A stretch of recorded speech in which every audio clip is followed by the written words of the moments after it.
Thank you very much, and good morning, everybody. First of all, let me thank Dr. Somchai and the University and the Computer Services Department of the University for inviting us here today to speak.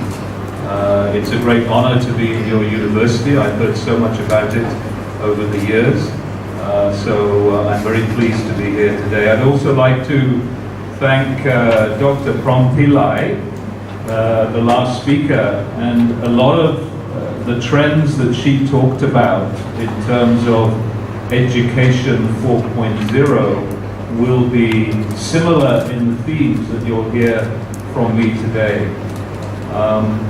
I'm really excited to be here, and by the way, I understand fully that your first language is not English, but please be aware my second language is definitely not Thai.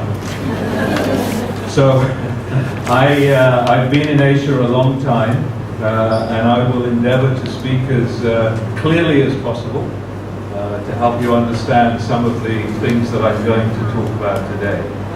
But I'm actually very excited to be here, and that's in part because I love talking about the future of education.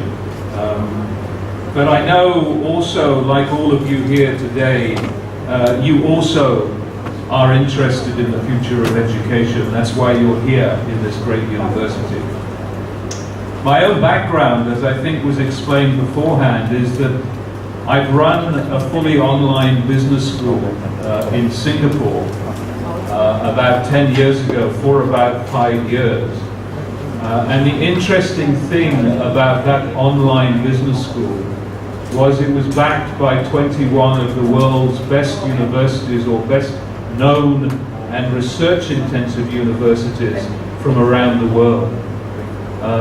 We delivered postgraduate certificates, postgraduate diplomas, and of course master's programs, particularly a very well sought after MBA. We recruited about 9,000 students during the 5 years that I was there, but those 9,000 students came from 72 countries. And I think the relevance is 72 countries. And this was 10 years ago.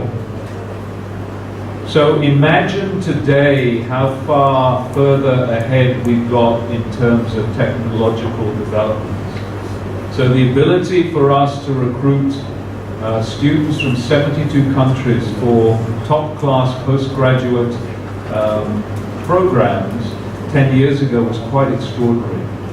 And it's an interesting theme because obviously part of Education 4.0 is how technology is today and is going to be used. So let me just start off by, assuming this works.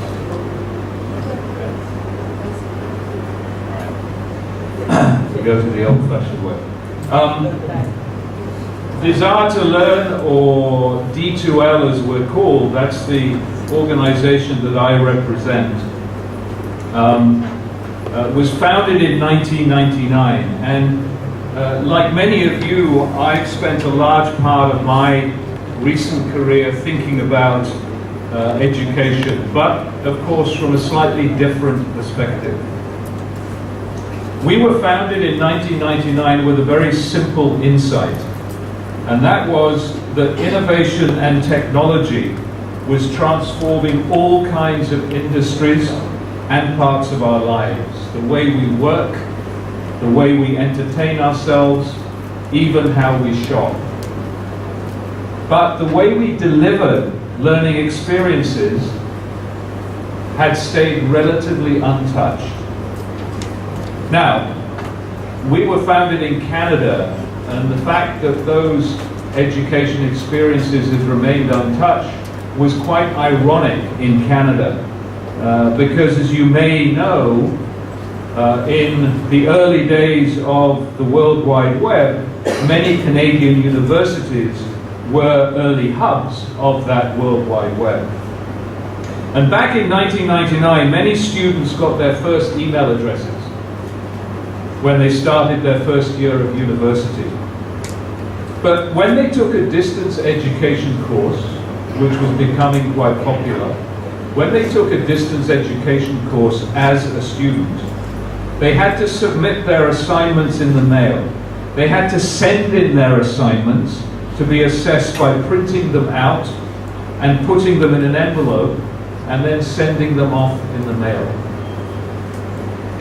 And at the same time, the internet was quickly becoming a repository for all kinds of knowledge. And given that, even though it was, students were still dragging heavy backpacks of full textbooks to class.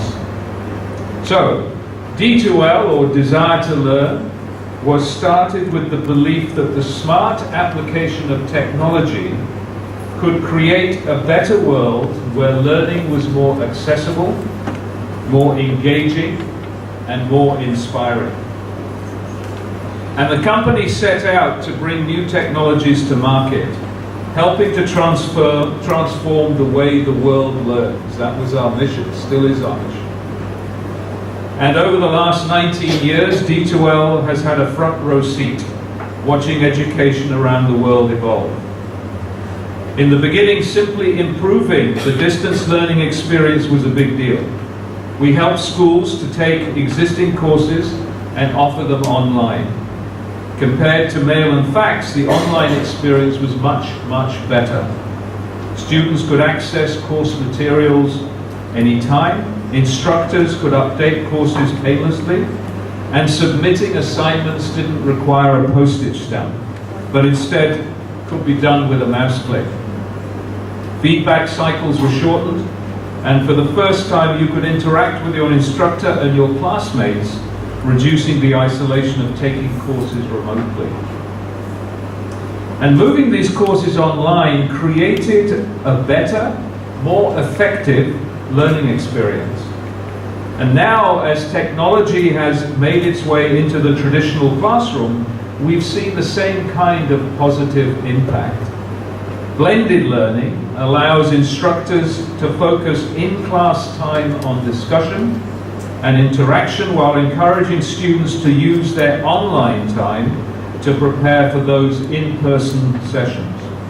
And as technology tools evolve, we've seen time and time again that the smart use of technology can help with more personalized, engaging learning experience and improve learning outcomes. But it's interesting that as far as we've come since 1999, and really, think about it, that's only 19 years ago. As far as we've come since 1999, the truly exciting transformation is just beginning. Trends around the world point to an increased demand for education. Governments recognize that increased educational attainment is tightly correlated with economic prosperity. And the rapid use of more intelligent technology, including artificial intelligence or AI, threatens to introduce workforce automation into new spheres of work, driving a growing need for retraining and extending education into a lifelong pursuit. I think our previous speaker spoke a little bit about lifelong learning. But technology is also opening up new opportunities. As more of our lives are lived online, we're generating huge amounts of data on more and more of our activities. Analyzing this big data is generating new insights into human behavior and creating fantastic new opportunities. Not only are we able to reach more people with affordable and accessible services online, but we're able to personalize those experiences in ways that we never thought possible. Let me tell you what I mean. Since I started talking about 5 minutes ago, almost 2 million tweets have been posted to Twitter. 1,500 hours of video uploaded into YouTube. That's in 5 minutes. That's incredible. We probably think most of those YouTube videos are about cats, but even so, it's been done. 1.3 million pictures on Facebook, probably some of them in here. And Uber has had 30,000 people walk into their vehicles. And for us at Desire to Learn, with our learning platform, 43,000 learners have logged into a course on the D2L learning platform.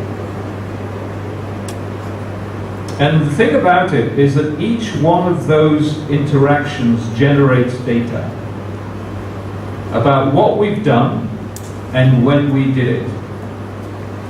And tremendous amounts of data that can be analyzed and acted upon can make your next online experience better.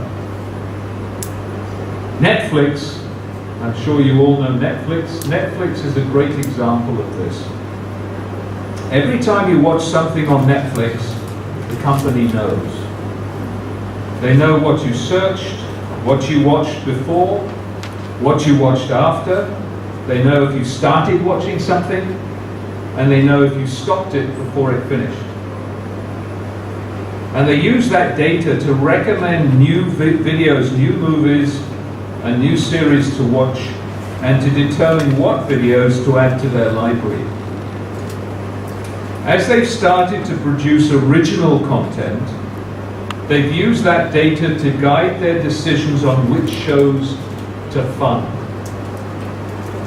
Where a new show on conventional TV has a success rate of about 30%, meaning 2 out of every 3 shows get cancelled due to lack of viewers, Netflix's original programming has had about a 70% success rate so far, which is remarkable. It's a data-driven approach that's helped Netflix build a customer base of nearly 110 million viewers worldwide, and it's growing rapidly every day. The growth of these kinds of online data-driven companies is only increasing as more of the world gains internet access, increasingly via mobile devices. In fact, in recent studies, it showed that internet access in Thailand had grown from 2.3 million people in the year 2000 to 57 million last year, 2017. That's more than 82% of the population. And it's predicted that Southeast Asia will become a leader in mobile internet usage during this year, so by the end of 2018. That means that here in Thailand and around the world, a new generation is growing up expecting online experiences tailored to their interests, that they can access when they want, from wherever they want. So let me get back to why I think the demand for education is about to accelerate. There are actually 3 reasons. Economic development, individual competitiveness in a new skills market, and global workforce disruptions resulting from the 4th Industrial Revolution. So let me start with the first reason, economic development. The first reason is relatively simple, and one I imagine that everyone is acutely aware of. There is a direct correlation between educational attainment and economic development. According to the World Bank, investing in education, particularly in higher education, helps drive greater productivity, growth, and technological development. And further, studies have shown that an increase in educational achievement by 50 PISA points translates into 1% higher rates of economic growth in the long run. And countries that emphasize skills development and educational attainment almost always have a higher per capita GDP, gross domestic product. So, Jurisdictions that emphasize and invest in education and training outpace those that don't. And as economies increasingly transition to be more heavily knowledge-based, this correlation, this connection gets even stronger. So what governments are doing is that they are increasingly investing in their people, because gross domestic product growth, high economic growth is obviously key for them. And so as developing and emerging economies seek to cultivate knowledge-based economies, there will be a dramatic increase in demand for higher education. The second reason, individual competitiveness in a new skills market. The knowledge economy requires more education. Knowledge economy jobs require more education. The shift to a skills market is driving individuals to seek higher levels of education in order to compete. Post-secondary attainment rates are on the rise and becoming more of a must-have for employees than a nice-to-have. In OECD countries, the percentage of working-age adults who earn a post-secondary credential has nearly doubled since 1995, from 20% to 36%. And the attainment rate of younger workers is even higher and continues to grow, with an average of 43% for 25 to 34-year-olds. You probably already feel a lot of this in Thailand. And I know that building a world-class education system is a focus here, and that you're working hard to offer a quality education to as many young people as possible.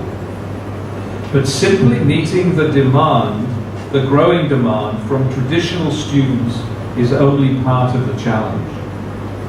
Which brings me to the third driver for growing global demand for higher education. And this driver is causing everybody to pause and reflect. The third reason is the fourth industrial revolution. Globally, the world of work is changing, and the change is unprecedented in its scope and speed. It will drive a new cohort of non-traditional students to demand access to learning that is personalized and on demand. We're heading into what Klaus Schwab, who's the head of the World Economic Forum, called the fourth industrial revolution. It's characterized by a fusion of technologies that is blurring the lines between the physical, digital, and biological spheres. But what's also clear is it's not progressing in a linear way like other industrial revolutions. It's evolving exponentially. The impacts of the revolution will fundamentally transform the nature of work. According to the World Economic Forum, 65% of today's school children, think about that, 65% of today's school children will graduate into jobs that do not yet exist. That's an amazing statistic. Whether it's exact or not doesn't matter, it's still an amazing statistic. And a study by McKinsey tells us that by 2030, up to 375 million workers will need to switch occupational categories due to automation. So while the percentage of jobs that may be automated is debated among scholars, the fact remains the same.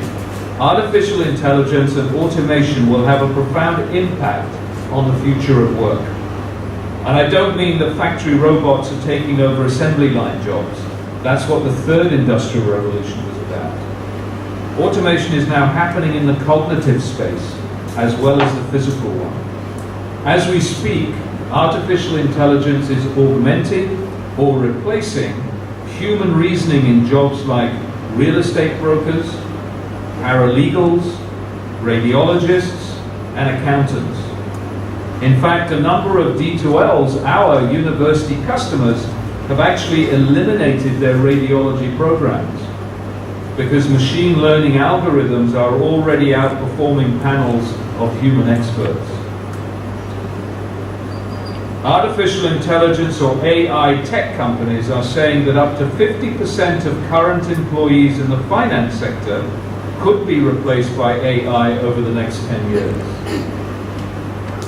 Now, these are mostly jobs that we would have considered robot-proof 10 years ago.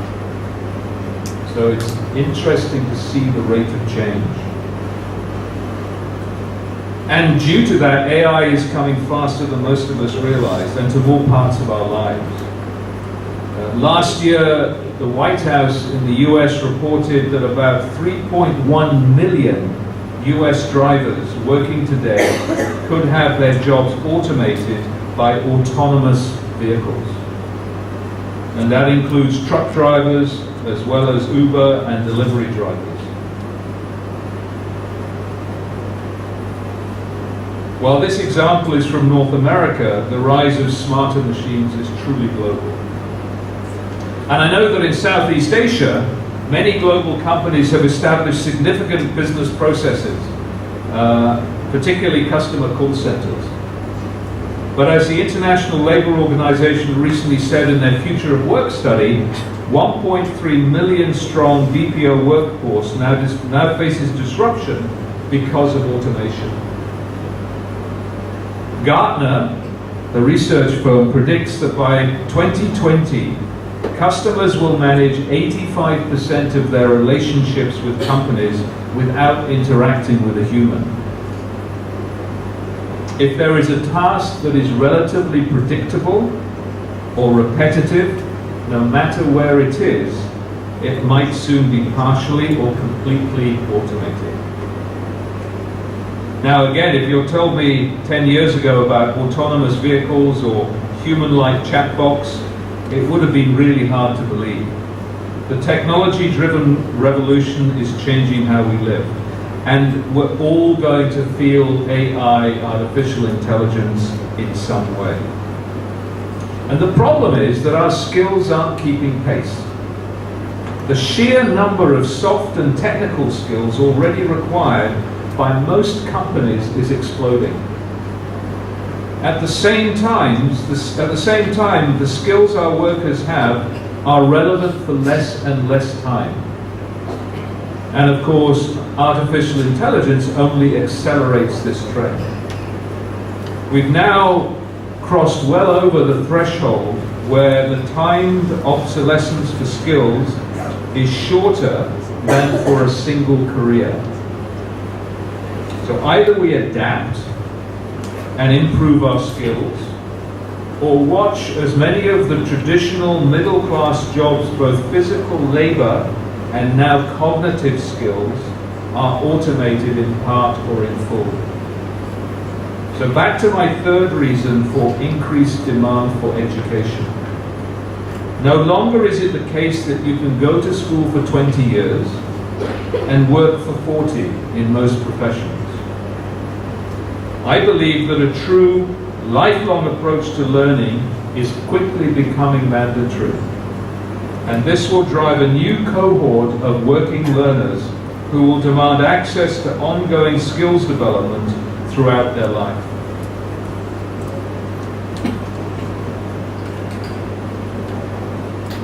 So what does all this mean for educators?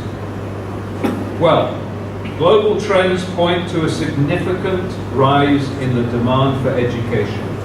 Not only will you see more young people globally pursue education, but as intelligent machines take over jobs or parts of jobs, all of us will need to continually improve our skills and continue to move up the value chain. In North America, we're already seeing the rise of the non-traditional learner, students older than 25 and often working while going to school.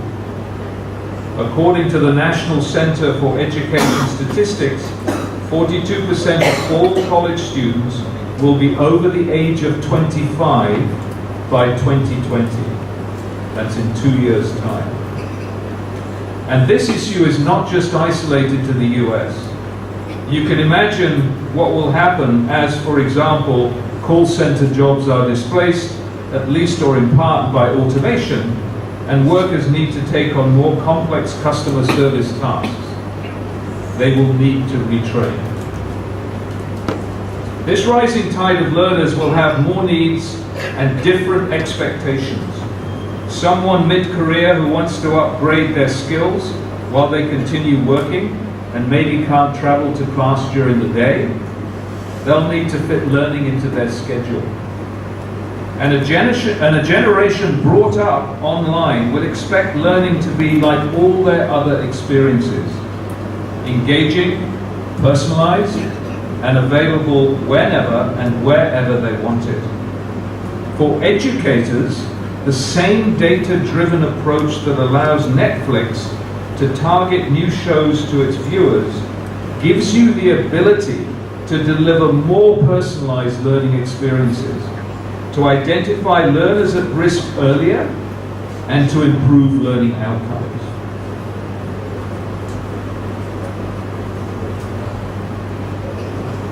You know, the driving force behind most of this change, or much of this change we're seeing in the world, is technological innovation. New technology is forcing changes in the workforce that will increase the demand for learning. But also, technology gives educators new capabilities to deliver a quality education at the scale needed to meet the demand, while offering new learning, engaging experiences and meeting the need for more flexibility. Of course, Nick, you might say, you would say that technology is the answer. And while I admit I'm a little biased, let's walk through the challenges. We need to expand the availability of education to meet growing demand from learners throughout their lives. If we do that using traditional approaches, it means building a lot more buildings around the country and offering more classes, both during the day and maybe in the evenings for people taking courses while working. At this scale, it will be difficult to deliver an engaging, personalized experience. Remember, that's what this generation and following generations will demand. And of course, the best way to scale something up in the physical world is to standardize the experience as much as possible. It's called the McDonald's approach to education. But not only does that not meet the needs of lifelong learners, it would likely be very, very expensive, continuing to build classrooms all over the country. So meeting the expected demand for higher education for 2025 would require building a campus the size of Harvard every single day for the next 7 years to meet the capacity. So again, think about the comparison. The capacity required to meet the demand for education has been calculated to require a campus the size of Harvard University to be built every day for the next 7 years. 7 times 352. That's a lot of campuses. So the alternative, of course, is adopting the technology that will allow you to deliver engaging education experiences at scale while making it more accessible to learners. Think about building programs that meet the needs of lifelong learners, courses that can be taken flexibly in small chunks that allow people to continually upgrade their skills.